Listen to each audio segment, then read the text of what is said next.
எல்லா தமிழ் மக்களுக்கும் வணக்கம். என் பேர் ஷீபா. வெல்கம் டு ஷீபா சமையல். இன்னைக்கு நம்ம வீட்டு சமையல்ல பன்னீர் 65 தான் செய்ய போறோம்.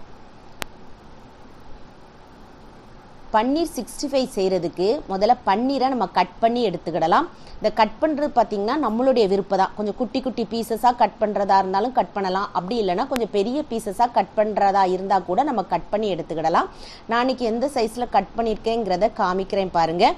இதை மாதிரி கட் பண்ணியிருக்கேன். கொஞ்சம் பெரிய பீசஸாக இருக்குது. கொஞ்சம் பெரிய பீசஸாக இருந்தால் கூட அது அவ்வளோ அழகாக சாஃப்டாக நம்மளுக்கு சூப்பராக குக்காகி வந்திருக்கும்.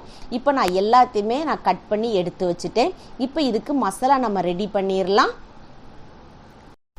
அதுக்காக இன்னைக்கு நான் சிக்கன் 65 மசாலா ஒரு 5 ஸ்பூன் அளவுக்கு எடுத்துருக்கிறேன். நீங்கள் வீட்டில் தயார் பண்ணதுனாலும் சரி, கடைகளில் வாங்கினதுனாலும் சரி, எதுனாலும் யூஸ் பண்ணிக்கிடலாம். கடையில் வாங்கினீங்க அப்படின்னா அந்த பின்னாடி கொடுத்துருக்க அந்த இன்ஃபர்மேஷனை படித்து பாருங்கள். உப்பு, மிளகாப்பொடி, இஞ்சி பூண்டு பேஸ்ட்டு எதுவுமே சேர்க்க வேண்டாம்னு போட்டிருக்கு. சில பிராண்டில் சேர்க்கணும்னு போட்டிருப்பாங்க. அப்படின்னா நீங்கள் சேர்த்துக்கோங்க. வீட்டில் தயார் பண்ணது அப்படின்னா நீங்கள் கண்டிப்பாக இஞ்சி பூண்டு பேஸ்ட்டு, கார்ன்ஃப்ளவர் மாவு அதெல்லாம் நீங்கள் சேர்த்துக்கிடலாம். கொஞ்சம் கலருக்காக காஷ்மீரி சில்லி பவுடரோட சேர்த்துக்கிடலாம். ஒருவேளை சிக்கன் 65 மசாலா இல்லை அப்படின்னா நீங்கள் தனி மிளகாய் தூள், தனியாத்தூள், கரம் மசாலா, கொஞ்சம் மஞ்சள் தூள், உப்பு, இஞ்சி பூண்டு பேஸ்ட்டு சேர்த்துக்கோங்க.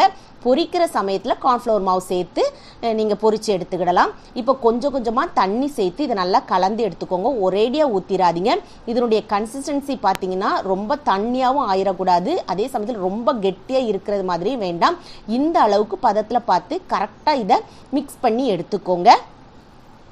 இப்போ இதில் நம்ம கட் பண்ணி வச்சுருக்கிற பன்னீர் பீசஸை சேர்த்துக்கிடலாம். இதிலே நம்ம உருளைக்கிழங்கு, காலிஃப்ளவர் எதுனாலும் நம்மளுக்கு விருப்பப்பட்ட எந்த ஒரு காய்கறிகளோடு நம்ம இதில் சேர்த்து இந்த மசாலா கூட நீங்கள் ஃப்ரை பண்ணி எடுத்திங்கன்னா ரொம்பவே சூப்பராக இருக்கும். இப்போ இது எல்லாத்தையுமே நல்லா சாஃப்டாக மெதுவாக அப்படியே பிசைஞ்சு எடுத்துக்கோங்க. இப்போ நல்லா மிக்ஸ் பண்ணி வச்சாச்சு. இதை குறைஞ்சது ஒரு அரை மணி நேரமாவது நீங்கள் ஊற வச்சாதான் அதில் உப்புலாம் பிடிச்சி அதை அந்த மசாலாவோடு சேர்த்து சாப்பிடும் போச்சில் ரொம்ப டேஸ்ட்டாக இருக்கும். இப்போ ஒரு அரை மணி நேரம் ஆச்சு. இப்போ நம்ம இதை எண்ணெயில் ஃப்ரை பண்ணி எடுத்துடலாம். அதுக்காக எண்ணெய் சேர்த்துக்கோங்க.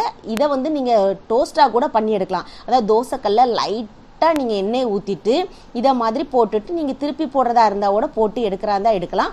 அப்படி இல்லைன்னா நிறைய எண்ணெய் ஊற்றி செய்யலாம். அப்படி இல்லைன்னா இதை மாதிரி மீடியமாக எண்ணெய் ஊற்றி செய்யலாம்.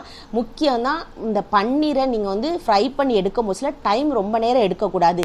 டைம் ரொம்ப நேரம் எடுத்தீங்க அப்படின்னா அது ரொம்ப ஹார்ட் ஆயிரும். அது குக் பண்ணுறதுக்கு ரொம்ப நேரம்லாம் ஆகாது. சீக்கிரமாகவே நம்மளுக்கு குக்காகி வந்துடும். அதனால சாஃப்டாக வேணும்னா நீங்கள் இதை மாதிரி உடனே எடுத்துக்கோங்க. இந்த பன்னீரை பொறுத்த வரைக்கும் டேஸ்ட் மட்டும் இல்லை, அதில் கால்சியம், புரதச்சத்துலாம் அதிகமாகவே இருக்குது. அதே மாதிரி நீங்கள் ரொம்ப நாள் கழித்து அதை செய்யணும் வாங்கி வச்சுட்டு அப்படின்னு நினைக்காதீங்க. அதில் லைட்டாக புளிப்பு சுவை வந்துடும். அது அந்தளவுக்கு டேஸ்ட்டாக இருக்காது. நீங்கள் வாங்கின அப்போவுமே நல்லா ஃப்ரெஷ்ஷானதாக பார்த்து நீங்கள் இதை மாதிரி செஞ்சீங்க அப்படின்னா அவ்வளோ ஒரு டேஸ்ட்டாக இருக்கும். இப்போல்லாம் பிள்ளைங்க வீட்டில் இருக்கிறதுனால கண்டிப்பாக இதை மாதிரி செஞ்சு கொடுங்க. இப்போ பாருங்கள், குறைஞ்சது ஒரு 3-4 நிமிஷத்துலேயே நம்மளுக்கு சூப்பராக ஃப்ரை பண்ணி எடுத்துடலாம். இப்போ இதை மாதிரியே எல்லாத்தையும் நீங்கள் செஞ்சு எடுத்துக்கோங்க. இது சின்ன பிள்ளைகளுக்கு மட்டும் இல்லை, பெரியவங்களுக்குமே ரொம்ப பிடிக்கும். நீங்கள் அதிகமாக நம்மளால் செஞ்சு கொடுக்க முடியலன்னா கூட வாரத்துக்கு ஒரு முறையாவது இதை மாதிரி வாங்கி செஞ்சு கொடுக்கலாம். கண்டிப்பாக அதனால் இதை செஞ்சு பாருங்கள்.